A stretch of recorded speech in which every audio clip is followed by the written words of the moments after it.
और उस बीच बड़ी जानकारी मिल रही है हमें कुरुक्षेत्र से। इस वक्त की बड़ी खबर आपको कुरुक्षेत्र से दे रहे हैं, जहां पर शिक्षा मंत्री महिपाल ढांढा का बयान सामने आया है। नई शिक्षा नीति पर महिपाल ढांढा ने कहा कि नई शिक्षा नीति को सबसे पहले लागू करेंगे। नई शिक्षा नीति में उद्यमिता विषय भी पढ़ाया जाएगा। युवा खुद का रोजगार करने योग्य होंगे, ये कहना है शिक्षा मंत्री महिपाल ढांढा का।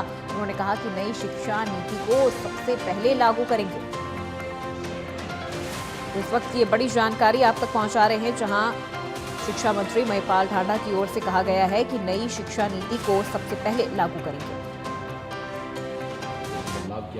एजुकेशन पॉलिसी और एक एजुकेशन ऐसी आई है नई राष्ट्रीय शिक्षा नीति, जिसमें चिंता मुक्त करना है बच्चों को। बहुत पहले हमारे देश में इसी प्रकार की एजुकेशन सिस्टम था।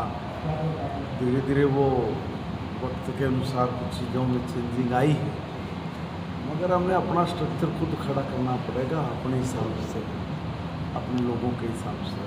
तो पूरी बात नहीं कर सकती, मगर ये एक ऐसी एजुकेशन देने का प्रयास है जिसमें जो रोजगार पर गुणवत्ता एनसीईआरटी के सिलेबस में 7वीं के सिलेबस में बदलाव किया गया, मुगलों के शासक को हटाया गया और उत्तराखंड कांग्रेस को हो जाना चाहिए था। चलिए बढ़ते खबरों में आगे। इस बीच एक और बड़ी जानकारी से आपको रूबरू करवा रहे हैं, जहां आपको बता दें कि कुरुक्षेत्र से ये बड़ी खबर, जहां शिक्षा मंत्री महिपाल ढांढा ने नई शिक्षा नीति को लेकर नई शिक्षा नीति पर बयान दिया। उसके बाद सीधा निशाना कांग्रेस पर किया, जहां उन्होंने कहा कि आज जो संविधान के अनुरूप काम हो रहा है। कांग्रेस को लेकर उन्होंने कई बातें यहां पर बोली। उन्होंने कहा कि जांच में शामिल होने पर संविधान समाप्त हो जाएगा। कांग्रेस पर भी जमकर निशाना साधते नजर आए महिपाल ढांढा। शिक्षा मंत्री महिपाल ढांढा का एक और बड़ा बयान कांग्रेस को लेकर। पता कर दिया था तुम्हें, जब कार्रवाई होती है, कोई जांच होती है तो पूछताछ के लिए बुलाया जाता है। कांग्रेस के लोगों को कहना चाहता हूं, भाई नियम कानून सब के लिए हैं, और जब भी कोई जांच होती है तो उसके ऑफिस में तो जाना पड़ेगा। उसके ऑफिस में जाने से संविधान खत्म नहीं होता।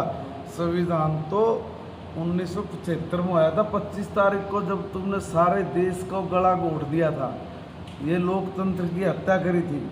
प्रेस से लेके शिक्षाविद से लेके बिजनेसमैन से लेके कोई आदमी नेताओं से लेके कोई सोशल एक्टिविटीज करने वाला है जिसका नाम पता लग गया, तुमने तो मीसा में उठा कर ना 19 ने भीतर सूड़ कर भी पता लगा दिया था। अगर भाई कोई बिहार में पड़ा है, कोई कर्नाटक में पड़ा है? उस वक्त हो रहा था ये संविधान तो खत्म। आज तो संविधान के अनुरूप कार्य हो रहा है। तुम्हें जब